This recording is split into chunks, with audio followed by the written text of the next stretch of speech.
부사를 설명해 보기 위해서 지금 그렸어요. 뭐 부사는 이런 자리들이라고, 위에 자리들, 아니면 이 자리란 말이에요. 그래서 부사가 수식을 할 때는 동사라든가 여기 형용사라든가 또 다른 부사를 수식하는 거. 뭐 수식할 때는 그래요. 그 다음에 부사도 한정적 용법, 서술적 용법이 있으니까 부사도 서술을 하는데, 부사가 서술하는 게 이거예요. 지금 이거라고. 부사가 하는 일은 굉장히 많아요. 그 중에 이게 굉장히 중요하다. 부사가. 그래서 지금 여기에 주목하면, 수식은 별게 없는데 여기에 주목하면 이 부사는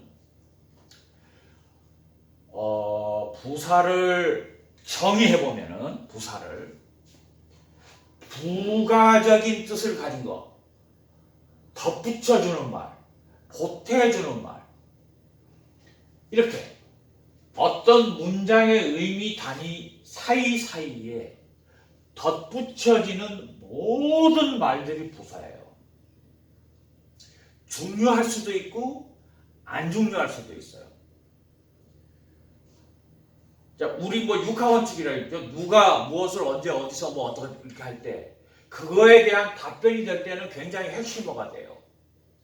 그런데 그렇지 않을 때는 빼도 되고 없애도 되는 말들이 지금 이 자리에 있는 부가어고 오로지 부사만이 할 수가 있다고. 그런데 문법에서는 이 자리가 안 돼서, 자, 왜 문법을 공부해요? 결론은 독해를 잘하려고 그러는 거예요. 우리 입장에선 그래요. 독해를 좀 막힘없이 해보기 위해서. 막힐 수도 있겠죠. 어떤 단계에 있는 사람은. 그랬을 때 좀 따져보기 위해서 문법의 법칙을 공부하는 거잖아요.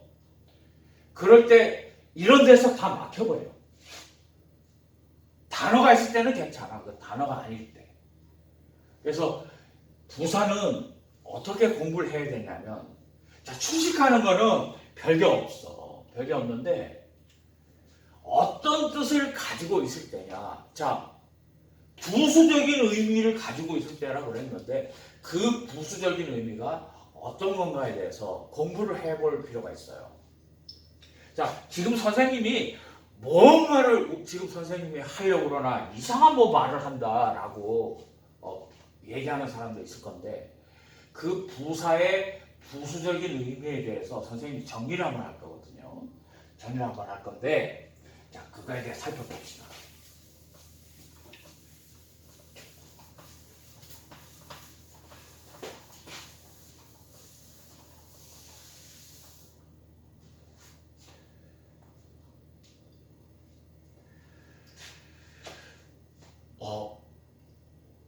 당연히 명사나 뭐 동사나 형용사나 뭐 이런 말들은 많은 단어들이 있고 어휘들이 있죠.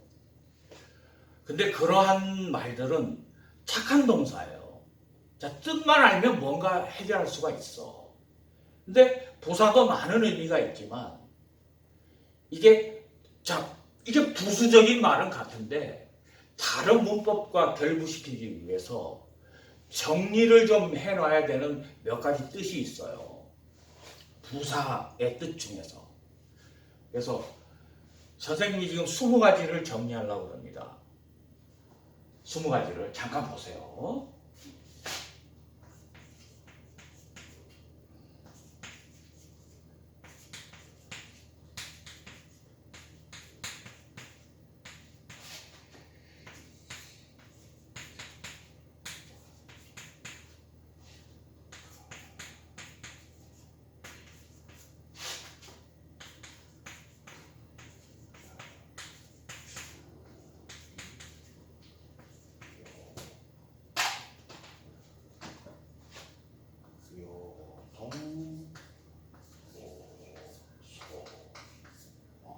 썼어요.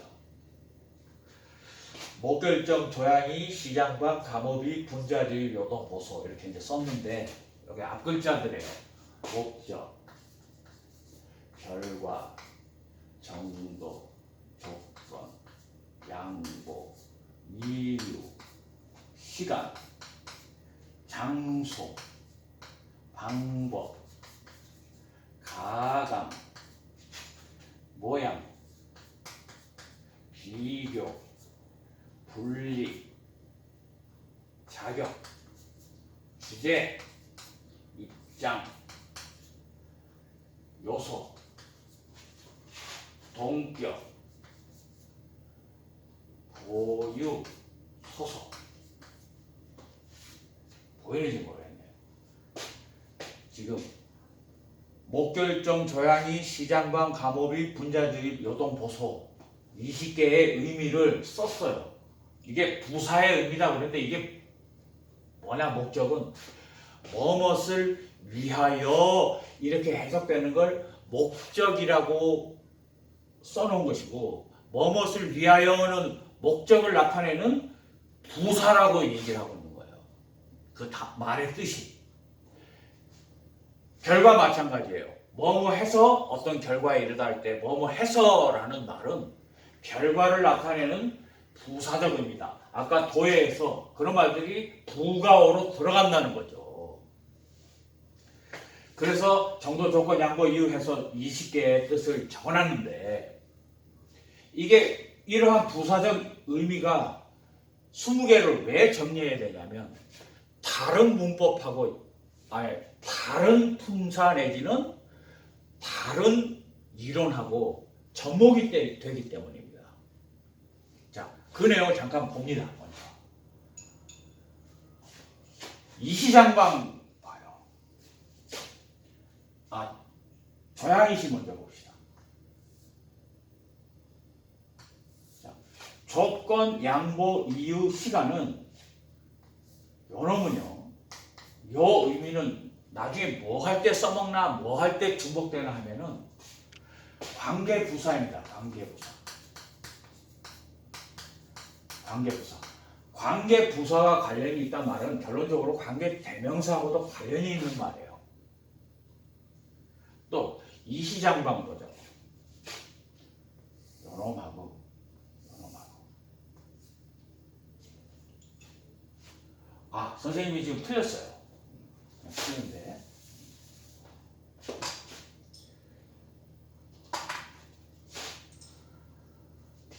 조양이시는 분사하고 관련이 있어요. 분사. 분사구문하고 관련이 있어요. 분사구문하고 관련이 있어요. 그 다음에 이렇게 이시장방은 이름이 관계부사하고 관련이 있어요. 관계부사랑 관련이 있어요. 관계부사랑. 지금 이게 뭐라요? 이런 의미가 될 때 이런 타 문법에 연관이 되는 말이라는 뜻입니다. 이게 타 문법에 연관이 되는 말. 또 목결정 조양이를 봐. 목결정 조양이. 여기서부터 요 놈은 부정사하고 관련이 있어요. 부정사. 부정사와 관련이 있다. 이런 의미를 가지고 있는 부사구, 부정사가 나타내는 뜻하고 중복된다고. 그러니까 서로 관련이 있으니까 나중에 판단하고 문장 전환을 할 수가 있다는 거죠. 가감 요놈도 부정사와 관련이 있어요. 주제 들어갔어. 주제도 부정사하고 관련이 있다. 관련이 있다는 거예요. 그 다음에 비교까지 다시. 이 비교하고 요놈은 지금 요 다음 차례 할 접속사하고 관련이 있어요. 목적하고 비교. 접속사하고 관련이 있어요. 의미가 중복된다. 이 부사적 의미가 중복된다는 말이에요. 그 다음에 이 전체는 목적에서부터 이거 지금 20개 추린 이게 지금 할 목격정 조양이 시장관 감옥이 분자주의 요동보소 하는 이 20개의 의미는 전치사의 의미예요. 전치사. 전치사의 모든 의미를 정리하면 이렇게 되거든. 그래서 전치사와 중복이 돼. 전치사와 중복이 된다는 말은 뭐냐면 나중에 전치사 뒤에 이렇게 명사를 써서 표현해야 되는데 나중에 이제 설명할 거예요. 이 명사 자리에 준동사 이렇게 부정사처럼 분사처럼 준동사가 오는 준동사 중에 하나가 동명사라는 게 있잖아요. 이 뜻은 뭐와 관련이 되냐면 전치사의 의미도 되고 그 뒤에 명사가 준동사가 명사의 역할을 하는 동명사랑 같이 붙는 말이라는 거죠. 당연히 전치사 뒤니까. 그래서 이 20가지의 부사적 의미가 다른 품사 내지는 다른 문법적 요소들하고 결합이 되기 때문에 정리를 해놔야 된다라고 선생님이 먼저 얘기를 하고 있는 것입니다. 이것을 정리하려다가 생을 마감한 사람이 많아요. 이것을 정리해야 문법을 완성시킬 수 있다는 뜻입니다. 안 헷갈리고. 자, 지금 마지막 우리 문장의 스트럭처에서 주어, 동사, 목적어, 보어 자리에 이렇게 끼는 이걸 뭐라고? 부가어라고 하면은 이렇게 부가어가 되는 요소들이라는 건 전부 이러한 뜻이 낀다. 어떻게 낄까요? 나중에 단어 하나만 끼면 우리 관심사가 아니라고 그랬죠. 준동사로 절의 모습으로 이 자리에 막 들어가. 그렇기 때문에 그 의미를 부가어가 되는 모든 의미를 정리해보면은 조금 응축시킨 것이 이거라는 겁니다. 이거. 자, 그 얘기를 하고 싶은 거예요. 지금. 자, 이번에는 감탄사라는 걸 잠깐 해볼 텐데, 해볼 것도 없어요. 감탄사는 감정을 나타내는 말이면 다 감탄사예요. 뭐 간다 그래도 가냐 너무 놀래면 감탄사고, 오 하고 감정을 나타내는 말로 표현되는 거는 다 감탄사다. 그래서 감탄사는 문법적으로 중요한 내용은 없어요. 그래서 감탄사는 넘어가도 되는 거고, 전치사 하겠습니다. 그러면 명사, 대명사, 동사, 형용사, 부사까지 했고 감탄사 지금 짚고 넘어갔고, 전치사. 전치사를 지금 설명할 때 여기 지금 전치사의 의미가 이런 것들이란 말이에요. 이런 것들. 자, 이후에 전치사 지금 선생님이 설명을 하면서 왜 저걸 정리해 놨을까가 해결이 될 수 있어요. 일부 해결이 될 수 있는데, 자, 전치사를 정의하면 전치사는 먼저 선생님이 예문을 하나 들어서 설명을 해봅시다. 시간을 좀 줄이기 위해서요. 이렇게 예문을 하나 들어볼까요?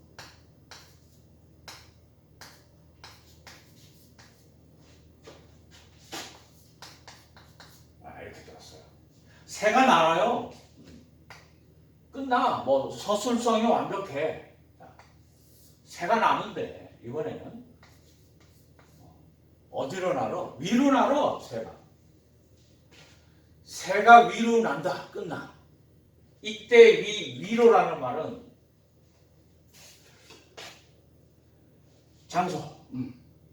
장소를 조금 확장을 하면, 이게 지금 응축시킨 순간이고, 장소를 확장하면은 방향 범위가 되거든. 이게 지금 같은 말을 보는 거예요. 장소나 방향이나 범위를 나타내는 말은 장소를 나타내는 말로 통칭할 수 있다는 뜻인데, 그러면 장소나 방향을 새가 위로 난다 그랬으니까 부사를 써서 표현을 하고 끝나. 다 다른 건 몰라도 새가 위로 나네. 그 말 되고 듣는 사람 잘 알아들어요. 근데 이렇게는 하진 않고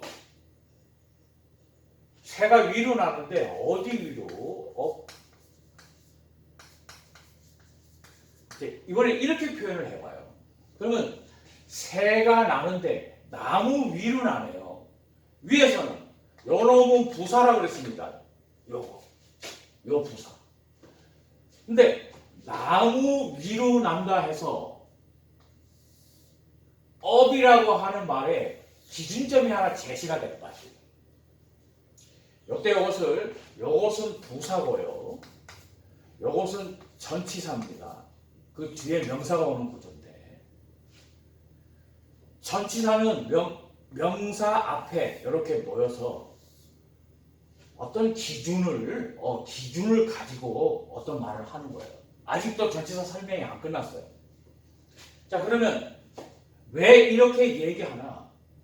자, 어떤 때는 부사만 사용해서 의사소통을 하는 게 편한 때가 있어. 자, 새가 위로 나라. 그러면 나머지 관심 없어. 새가 위로 나네.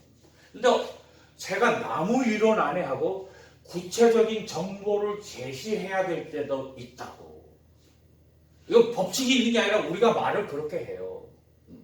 자, 전치사는 뒤에 혼자 자립할 수 없고, 이 업이라는 단어는 부사의 의미도 있고 전치사의 의미도 있어서 업 하나만 써도 되고 뒤에 명사를 붙여서 써야 되기도 하고 다 상관이 없는데, 왜? 업이라는 자체가 부사의 의미도 있고 전치사의 의미도 있으니까. 근데 하나를 더 보면 전치사에 접근하기 위해서입니다. 타워스라는 무엇을 향하여라는 방향을 나타내는 말이거든. 그럴 때 bird fly tired towards 하게 되면은 몰라요 무슨 뜻인지. 향하여 그랬는데 위로 그런 걸 알아요. 향하여 그랬는데 어떻게 알아? 이 궁금해 미치는 거야. 이쪽에 미쳤나? 그러다 보니까 표시해줘야 된다 이거예요. 나무를 향하여라고. 즉 전치사는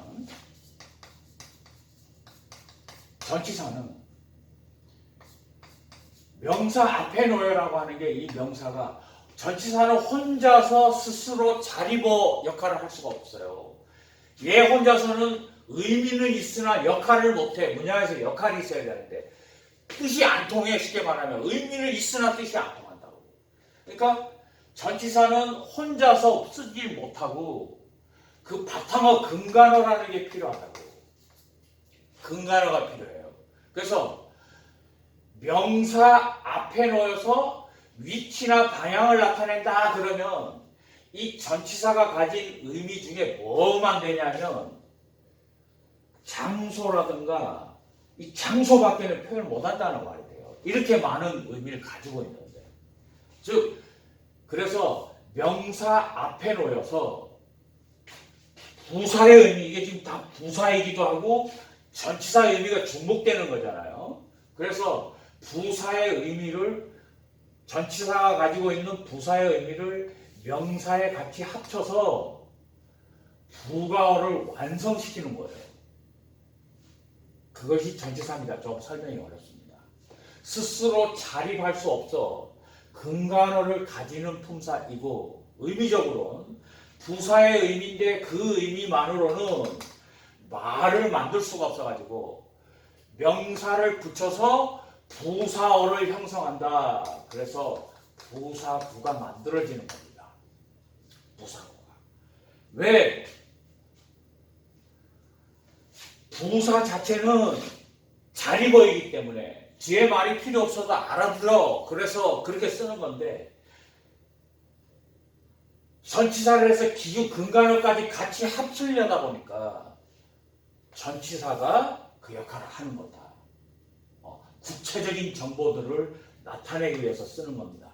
그렇죠. 업은 구체적인 정보가 아니고 포괄적인 정보라 그러면 더 세부적인 정보를 나타내기 위해서 전치사의 명사를 붙여서 부사구로 만들어 쓴다라는 뜻입니다. 영어에 이렇게, 이게 지금 만약에 자립할 수 없는 말, 자리보가 안 되는 그런 말이 우리 조금 이따가 그 공부할 지금 말한 전치사와 자리보가 안 되는 말, 접속사가 자리보가 안 돼요. 그러다 보니까 아까 말한 문장의 주성문에 못 들어간 건 있다. 따지고 보면 자리보로서 쓸 수가 없어서 그러니까 뭐야, 어떤 뒤에 근간이 되는 말들, 기준이 되는 말들이 붙어다야 되는데 그 기준이 되는 말이 전치사는 명사고 접속사는 의미 단위예요. 뭔가 구체하게는 이걸 접속 단위라고 하면은 접속 단위가 뒤에 와야 쓸 수 있다. 혼자서는 못 씁니다. 이게 동사에도 그게 하나 있는데 나중에 공부할 조동사가 그래요. 조동사가 동사가 있어야 돼요. 얘도 혼자는 안 돼. 동사에 붙어야 돼. 그래야 의미가 성립된다. 실제로 문장에서 쓸 수 있다는 뜻입니다. 그런 말들 중에 하나예요. 전치사. 그러면 이 전치사 지금 요 연장성산에서 해보면 이 연장성산에서 이렇게 써요. He works. 자, 그는 일하고 끝나.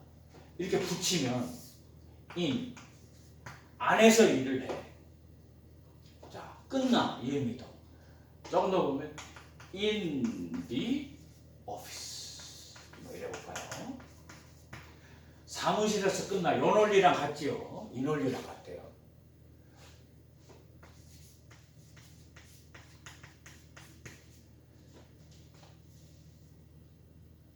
이렇게 해볼까요?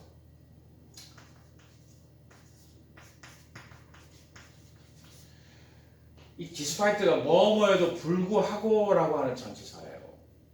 동명사를 써서 표현했어요. 이렇게 써서 표현했어요. 그러면 뭐뭐에도 불구하고니까 양보를 지금 나타내는 전치사예요. 양보를 나타내는. 그러면 피곤함에도 불구하고 이랬다. 여기 지금 준동사가 사용됐으니까 이걸 다시 어떻게 표현하냐면 이 전치사를 지금 설명하기 위해서입니다.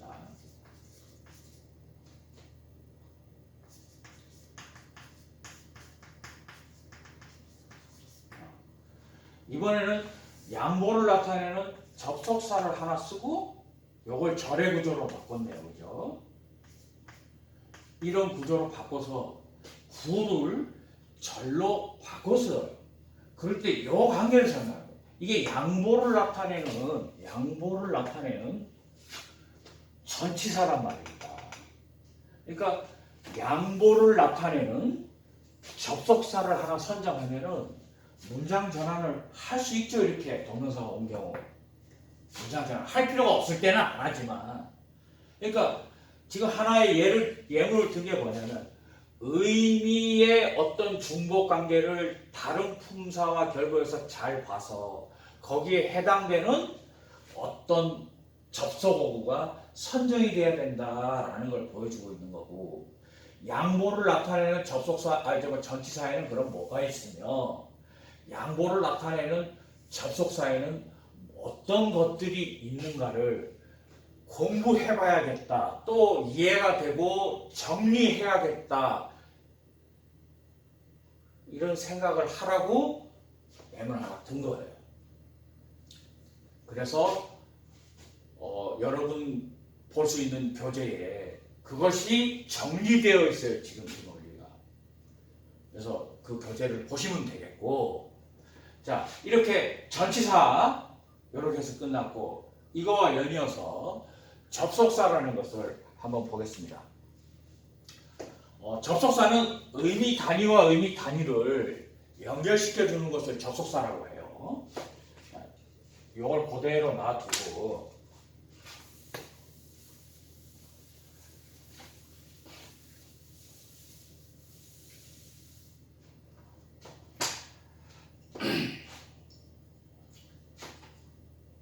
자, 접속사는 우리가 의미 단위라는 거 있었잖아요. 그죠? 의미 단위와 의미 단위의 연결이에요. 이걸 접속시키는 거라고. 자, 이런 게 이제 접속사인데 우리 의미 단위에는 단어, 절 있었어요. 그런 걸 접속시켜요. 이렇게 접속되는 걸 우리가 공부하고 싶으냐 안 해요. 우리는 뭐만 공부하고 싶어? 뭐만. 절과 절만 공부하고 싶다고 그냥. 그래서 절과 절만 공부하고 싶다고. 그러니까 우리가 주어와 동사가 이렇게 하나씩만 딱 있는 것을 단문이라고 그러잖아요. 단문, 중문, 복문 하려고 그럽니다. 주어와 동사가 하나씩만 있는 것을 단문이라고 그러는데 이런 단문과 다시 단문을 이렇게 접속시키는 요 형태, 단문과 단문을 이렇게 접속시키는 요 형태를 등위 접속이라고 그래요. 그래서 요 접속사를 등위, 이걸 다른 말로 대등 접속사다 그렇게 얘기합니다. 여러분 정리되어 있는 중에는 등위 접속사, 대등 접속사는 7개밖에 없어요. and, but, or, for, so, no, yet 7개. 이것은 절과 절을, 즉 단문과 단문을 대등하게 연결시킨다 입니다. 그러고 나면은 나머지는 전부 이거와 반대되는 개념인, 그러니까 요거와 그 서로 상관되는 개념인 종속 접속사예요. 그래서 종이, 종속 접속사가 그렇게 얘기를 합니다. and, but, or, for, so, no, yet 외에는. 그러면 이것은 어떻게 해석시키냐? 당연히 뭔가 다르게, 즉 주절과 종속절로 나뉘는 건데, 그래서 이것을 복문이라고 정의를 하면 이렇게 여기 정의가 주어 동사가 하나씩만 있는 단문을 등위 접속사로 연결시킨 것을 중문이라고 해요. 이렇게 연결이 되게 되면 주어와 동사 하나씩만 있으면 단문이고, 그래서 중문은 단문, 보태기, 단문이 되는 거예요. 자, 이렇게 되고 복문은 연결 단위가 종속 접속사로 연결되어 있는 건데 종류가 많아갖고 결과를 이렇게 표현할 수가 없어요. 그래서 문장 도해로 다시 설명을 하게 되면 우리 이거 문장 도해 다 들었어요. 맞아. 이렇게 되잖아요. 주어, 동사,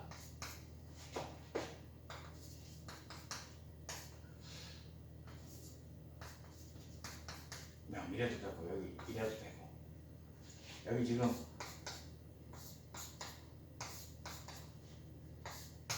부가어가 들어갔잖아요.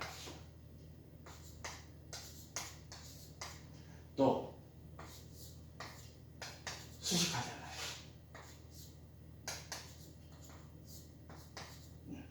이 자리 자체가 다시 이런 구조를 가지고 있다. 여기에서 보세요. 요 자리가 절일 때입니다. 즉 명사 자리죠. 이게 명사 자리가 절이어서 접속사를 하나 해서 그때에 요놈은 종속되어 있다 그래가지고 요놈을 주절, 요놈을 종속절이라고 그러면 주절과 종속절을 이어주는 접속사를 종속 접속사라고 합니다. 이렇게 종속 접속사로 연결이 된 명사 자리에 있는 절, 그걸 명사절이라고 합니다. 명사 자리였으니까요. 그러면 명사 자리가 어디냐? 여기가 명사 자리예요. 주어가 되는 자리. 또 여기 목적어 똑같아요. 목적어가 되는 자리에 요 구조를 가지고 있다. 또 보어가 되는 명사로 보어가 온 자리에 요 구조를 가지고 있다. 접속사를 붙여서.